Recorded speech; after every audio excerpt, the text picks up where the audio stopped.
is the types of solutions. So you may notice that like my camera might freeze a little bit. That's because I have so many things going on my computer at the same time. I don't think it can like really keep up. All right, so it says what type of solution and why. So when you're looking at this, right, we have two lines, two different colors here, and if you remember, a solution is really where they intersect. Okay, so you gotta think how many times do they intersect? In this case, it's two lines can only intersect once. So this would be something that has one solution.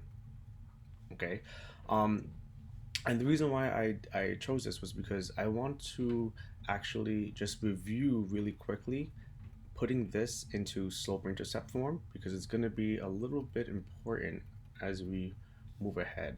So to put this into slope intercept form, if you remember, slope intercept form is y equals mx plus b, just meaning that we want to get the y by itself, right? So here's our y. Okay, this 4 is with the y. We're going to leave him alone here, and instead we're going to bring this piece over. So we do that by using the inverse. Okay, negative 6x's plus 6x's cancel out.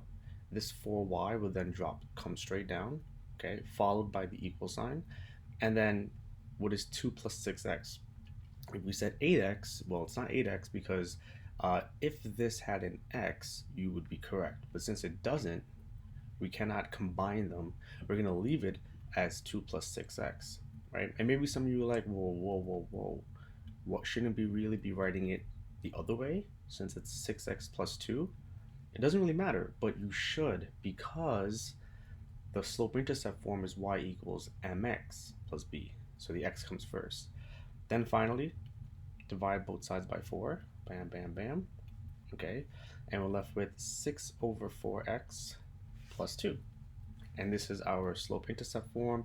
And you can actually just see here that they would have started, and to make sure I got all this right. Oh, but look, I didn't because did I write this down correctly? Let me just make sure everything's good. Bum, bum, bum, bum, bum. Okay. All right, look, everything's good. Okay.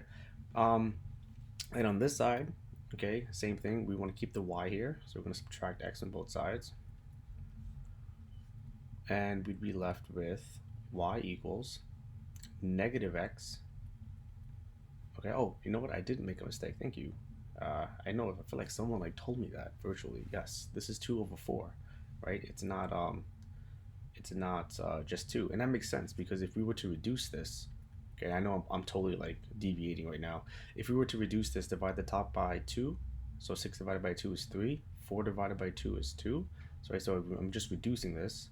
And if I reduce this, right, 2 divided by 2 is 1, 4 divided by 2 is a half. And if you were to look at the graph, now you see that this is an orange. Okay, all this was the orange line. The orange line started at about half, right? It didn't start at a nice number like there. It started right in the middle. So that would make sense. On this side now, going back to this, subtracting x from both sides, and the y would come straight down. The equal sign, perfect, right? I'm gonna keep the correct form by writing the x first. So that's why I wrote negative x, and then whatever's up here, in this case it's a minus 2. And a better way to write this would then be negative 1 over 1, right? Because there's really a 1 there, and then you put everything over 1 to keep it make into a fraction. And that would make sense too, because if we were to graph this, we would start at negative 2, which they did, right? And then the slope says we move down 1, but always to the right, right? Down 1, right 1, down 1, right 1, okay? So this is just a quick review of how to write things in slope intercept form. I want to do one more. Well, I want to do one more in this side, and this is really what I want to get to. Okay, again, here's the orange and here's this color. So maybe I'll try to keep the orange the same. So 3x plus y equals 4.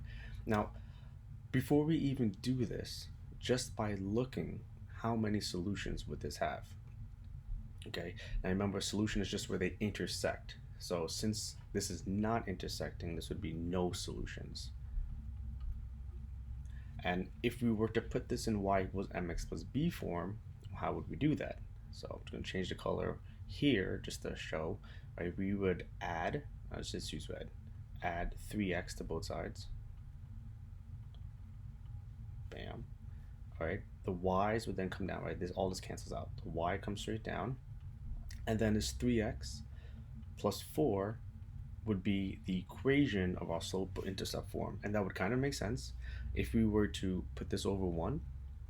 Okay, we're starting at 4, trying to go up 3 to the right 1. They can't do that, so they instead went down 3, left 1, right? And that's how this line came.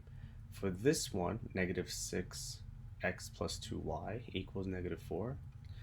All right, putting it into y equals form. Now, there's a reason why I'm doing this, because I want to show you what happens, or rather, how you can determine how many solutions without a graph.